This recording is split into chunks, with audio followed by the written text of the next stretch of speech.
आई बाबा, हा पेढा या. मला अमेरिकेत मोठ्या कंपनीत जॉब मिळालाय. आता माझी सर्व स्वप्न पूर्ण होणार. अरे वा, छानच की. अरे पण अमेरिका स्वप्न पूर्ण होणार. अरे वा, छानच की. अरे पण अमेरिका काय जे म्हणालास ते आहे तरी कुठं? अगं काय आई, अमेरिका म्हणजे खूप मोठा देश आहे. आज सकाळीच मला मेल आलाय. तिकडे नोकरीसाठी बोलवले आहे त्यांनी. चला आता आम्हाला म्हातारा म्हातारीला अमेरिका पाहायला मिळणार म्हणायची. नाही बाबा, पहिल्यांदा आम्हाला तिकडे जावं लागेल. तिकडून जाऊन स्थिर जावं झालो की तुम्हाला तिकडे घेऊन जातो. मग आम्ही कोणासोबत राहायचं? तुमच्याशिवाय आमचा वेळ कसा जाणार? तुम्ही इथे नाही ही कल्पनाच करवत नाही बघ आम्हाला. झाले का सुरू? कधी नव्हे ती चांगली नोकरीची संधी आली की झाली तुमची रडारड सुरू.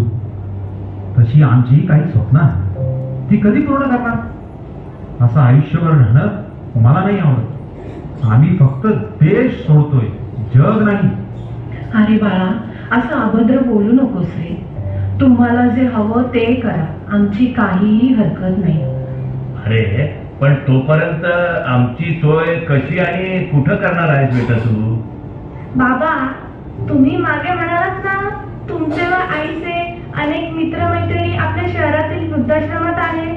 हवं तर तिथे तुम्ही थोडे दिवस राहू शकता. तिथे तुम्हाला एकटंही वाटणार नाही. आम्ही येताना हा तिथला ऍडमिशन फॉर्म सुद्धा घेऊन आलोय.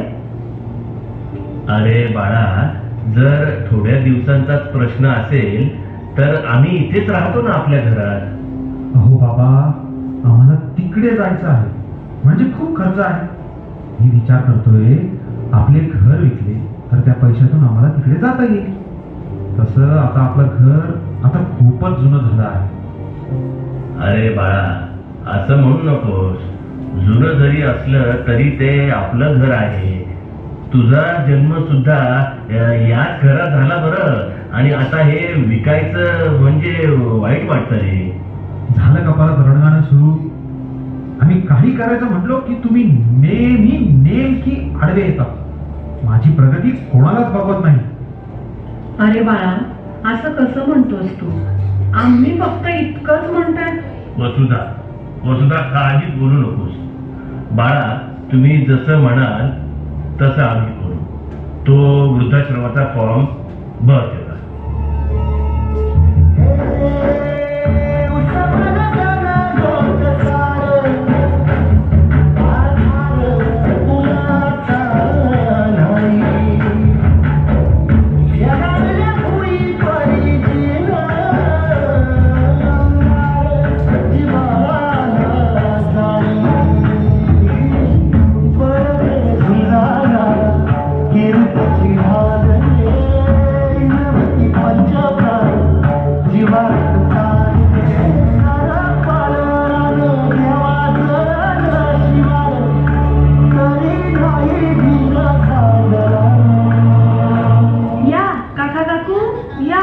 माझे नाव आनंदी.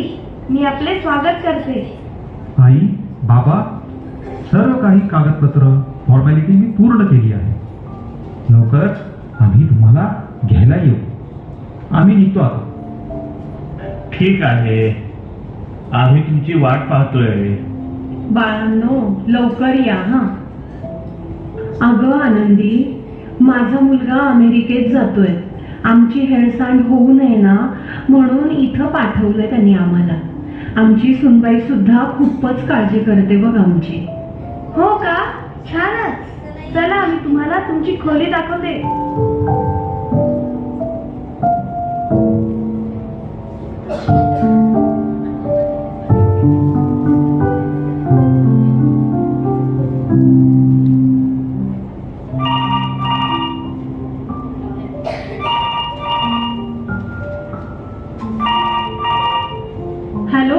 अरे बाळा, मी बोलतीये. कसा आहेस? तुझी आठवण येते रे. आई, मी खूप कामात आहे, नंतर फोन करतो. काय म्हणालं आपलं बाळ? अहो, तो मीटिंग मध्ये आहे, फोन करतो म्हणाला.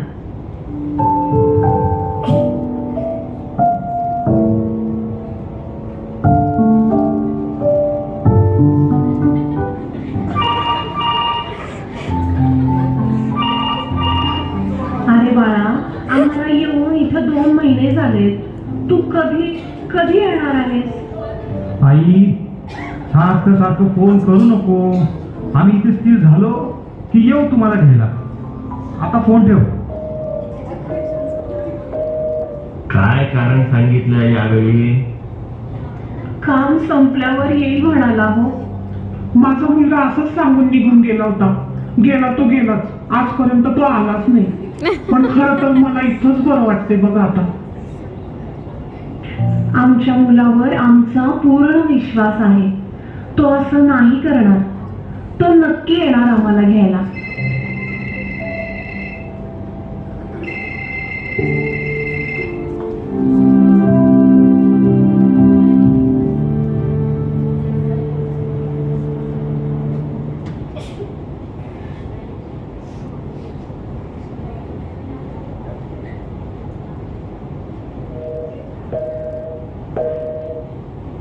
काका, काकू, तुमच्या मुलाचा अपघात झालाय. काका, तुम्ही तर म्हणालात तुमचा मुलगा अमेरिकेत आहे, पण तो आपल्याच शहरातील हॉस्पिटलमध्ये ऍडमिट आहे. असं कसं होईल? जर तो अमेरिकेला गेलाच नाही तर मग इथे असूनही त्याने आम्हाला इथे का ठेवलं आहे? अहो, हे बोलायची ही वेळ डोळा मिळायला हवा, नाहीतर तो कायमचा अंध होऊ शकतो. नाही डॉक्टर, तुम्ही माझा डोळा घ्या, पण माझ्या मुलाला मी असं नाही पाहू शकणार. तुम्ही पूर्ण विचार करून बोलत आहात ना? हो, मी त्याची आई आहे. मी त्याला या अवस्थेत नाही बघू शकत.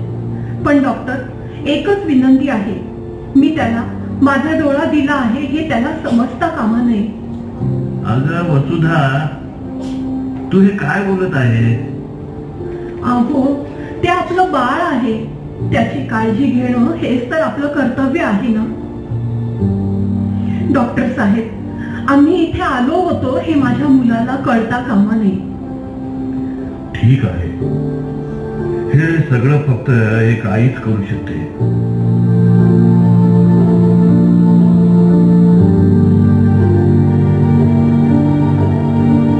अहो, जरा फोन लावून बघता का? मला त्याची खूप आठवण येत आहे. तो ठीक तर असेल ना?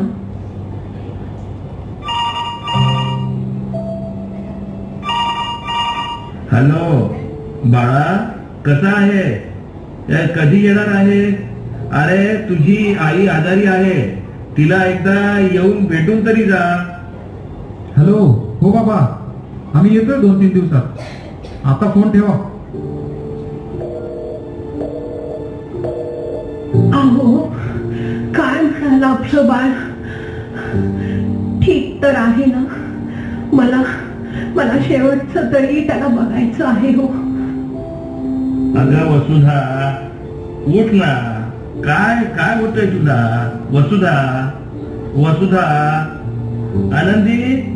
आनंदी बघ ना, हिला काय झालंय? वसुधा, नाही, असं होऊ शकत नाही.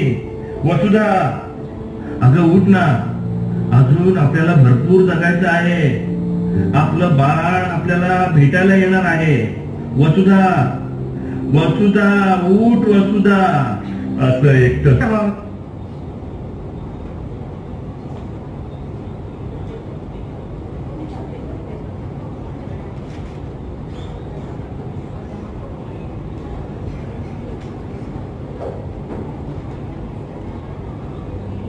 आणि आई कुठे आहे? लवकर आलास रे पोरा. तिने केलेल्या उपकाराची परतफेड करायला आलास का? हो बाबा, ते आम्ही वृद्धाश्रमाची फी भरायला आलो होतो. आणि असं टोचून का बोलताय? कोणत्या उपकाराची परतफेड?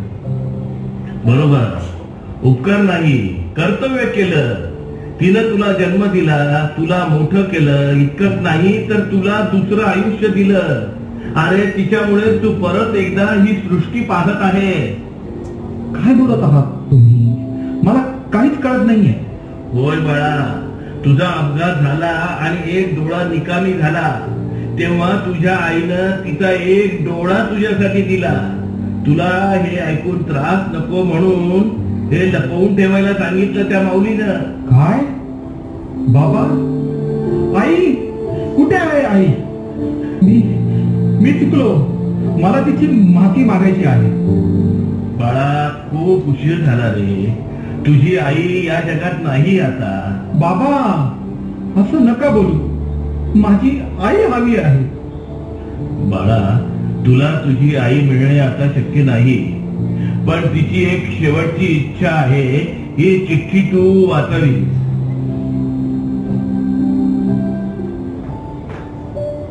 माझ्या बाळा, कसा आहेस? ठीक आहेस ना? मला माफ कर, मी विसरले की तुला बाळा म्हटलेलं आवडत नाही. पण मी तरी काय करू, मला सवय आहे तुला बाळा म्हणायची.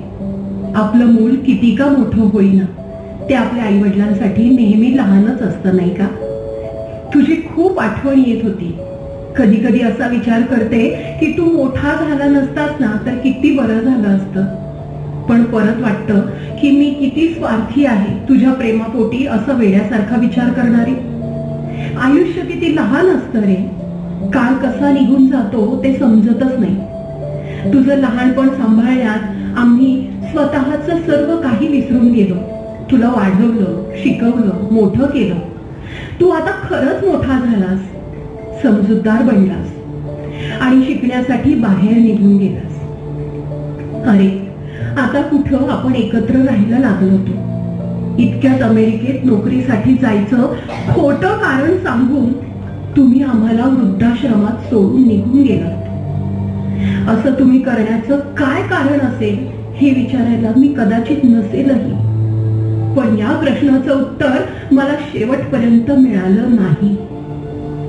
बाळा, आम्ही इथे एकाच आशेवर राहिलो की तू नक्की परत येशील. आज तुम्हा दोघांकडे सर्व काही असेल, पण या आनंदात तुमच्या आई बाबांना सहभागी करण्याची तुझी इच्छा का झाली नाही हाच प्रश्न मला पडला होता. आज तू परत आलास खरा, पण थोडासा उशीरच केला.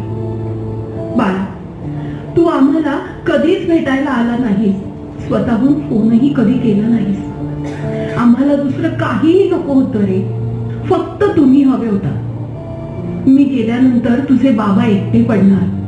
तू मला भेटायला नाही आलास, किमान माझ्या नंतर तुझ्या बाबांना तरी भेटायला नियमितपणे येत जा. त्यांची काळजी घे. तुला आणि सुनबाईला खूप खूप आशीर्वाद. खूप मोठा हो. तुझीच आई. आई, मला माफ कर. आम्हाला आई बाबा ओझं वाटू लागले म्हणून आम्ही त्यांना वृद्धाश्रमात सोडलं. पण मला आज समजलं की आई बाबांचं असणं काय असतं. आज मी खऱ्या अर्थाने भिकारी झालो. कारण स्वामी तिन्ही जगाचा आई विना भिकारी